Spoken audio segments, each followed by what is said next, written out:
So Arknights Endfield has been out for a couple weeks now, and man, there has been a lot of things going down. It's probably been one of the most hectic launches for any gacha game. And if you look at the community, it is split right down the middle. You got people who either love this game or you got people who just straight up hate it. We got people like Saint Tontas, who's just milking the situation. Like, look at this, man. Like, his entire goddamn feed is just about bashing Enfield. Brother is making 3 videos a day about this game. He's literally a D1 hater. But to be fair, some of the concerns that he has about the game is valid, right? There's a lot of issues with the game. So for those who are unfamiliar, Arknights Endfield is a 3D action RPG set in the Arknights universe. And I'm just going to just throw this out here first. This game is not for everyone. So one of Enfield's core mechanics is the factory system and logistics management. And that alone is going to filter out a lot of people, especially the more casual ones. If you're coming in from games like Genshin or Wuwa expecting a similar experience, I am sorry to say this, but you're probably not going to like Enfield. But of course, that's just what I think. You know, it's up to you to actually play the game to experience it for yourself and then make a decision based on that. But before diving deeper into the factory system, I want to just start the story first because that's what got me into it.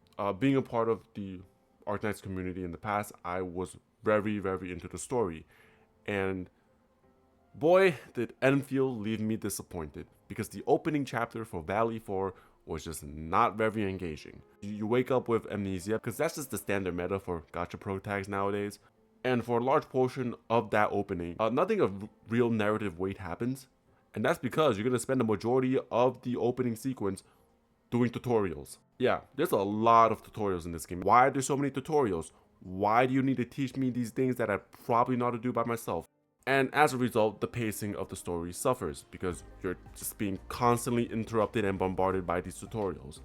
But I did hear that once you get past this part and move on to the second region, that it gets a lot better. But something funny that I just want to mention, for those who played Arknights before, you would know that Originium, the material that we're spreading across the land, is essentially magical rock cancer.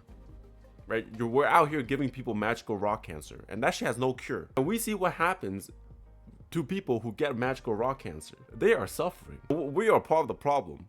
We go ahead and help our victims, I mean patients. And they feel so grateful to us that they decide to help out in our facilities. And thus we pay them with our company dollars, which they could use at the company store to buy our anti-rock cancer suppressants. Surely I'm not the only one seeing the problem here, right? But hey, the factory must expand. Now, I never ran a company before, but playing Enfield generally feels like I'm doing exactly that. The game places a huge emphasis on the player's ability to engage with the systems and think several steps ahead because most of the time is ultimately dedicated to managing the factory and trying to figure out what the fuck is going on, because what am I looking at right now? You gain access to the factory pretty early on, and from that point forward it becomes the backbone of your progression, and the game tries to teach you all of these things through a massive amount of tutorials, and honestly, the sheer volume can be overwhelming. Information comes fast and not always when the player has the context to fully understand it. But they're not teaching the players in a confusing way or anything like that. On the contrary, they're explaining it too much, right? It clouds the player's mind.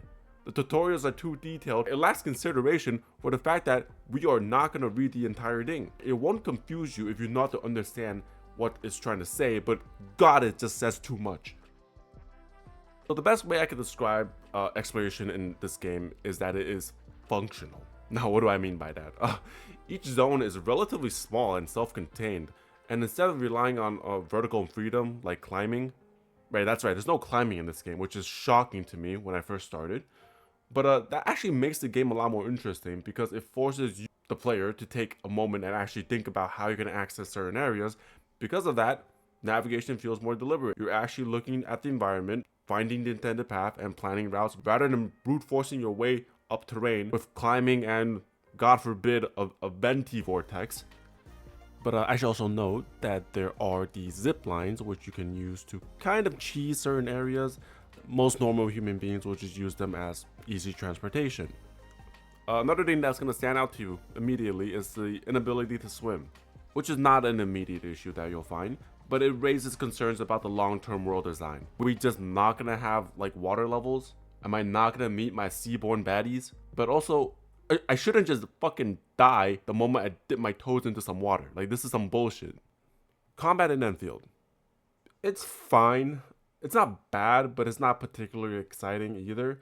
On the surface level, it shares some similarities with Genshin's reaction-based system, but it's not as flashy or dynamic as Zenless or Wuwa. Enfield's combat system is heavily built around team composition and character synergies. If you don't build your team around combo skills, your combat is going to feel really flat and unresponsive and boring, since you're going to be spamming basic attacks, waiting for cooldowns, and wondering where the hell is the damage. And that's why reading is important.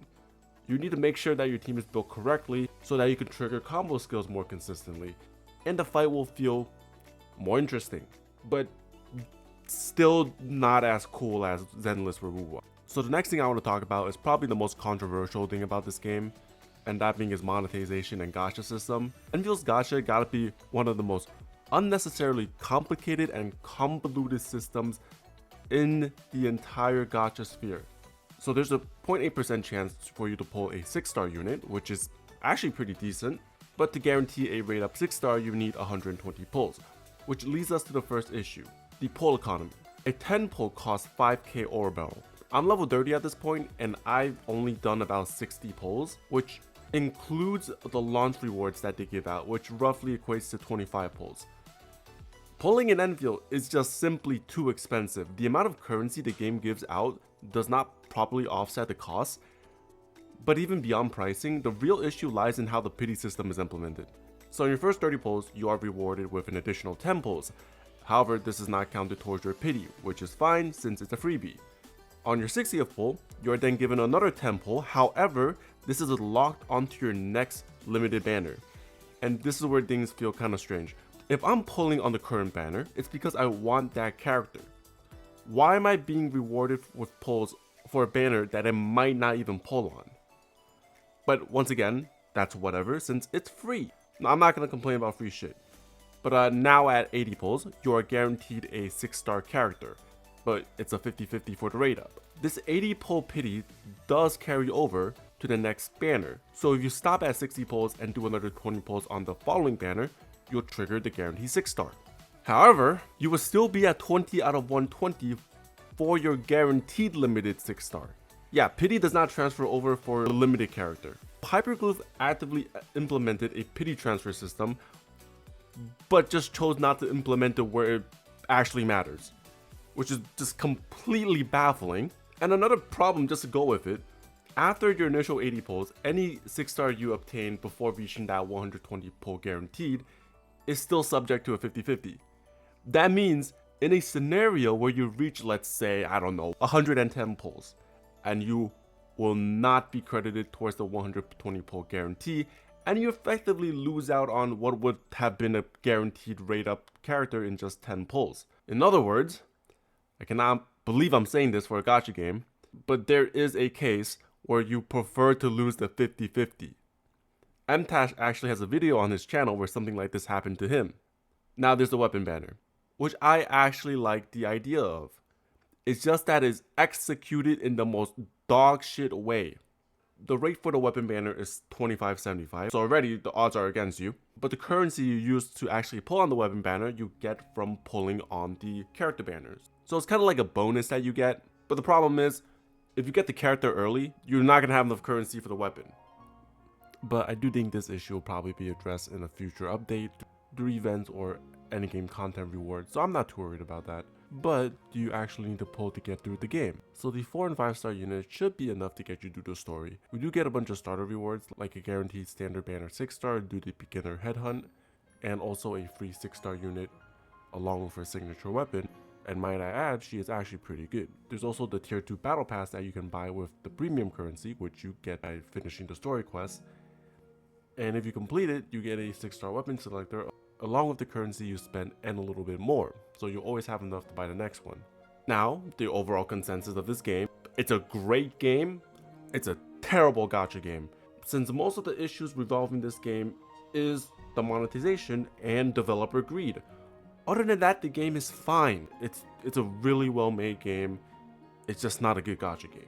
And for some people, that's gonna be a turnoff. And you got people like Saint Tontas here just pushing out videos non-stop, hating on the game. You know, at first I thought it was funny, but now it's getting a little ridiculous. But anyways, don't let others influence what your opinion on something is before you even try it. Play the game first, see if you like it, and then form your own opinion. That's all I gotta say. And I'm most likely gonna continue playing this game because I love the Arknights IP. And I'll probably continue making videos about it, so I'll appreciate it if y'all can leave a like and comment how you feel about Enfield. I would really appreciate it, and I thank you for watching.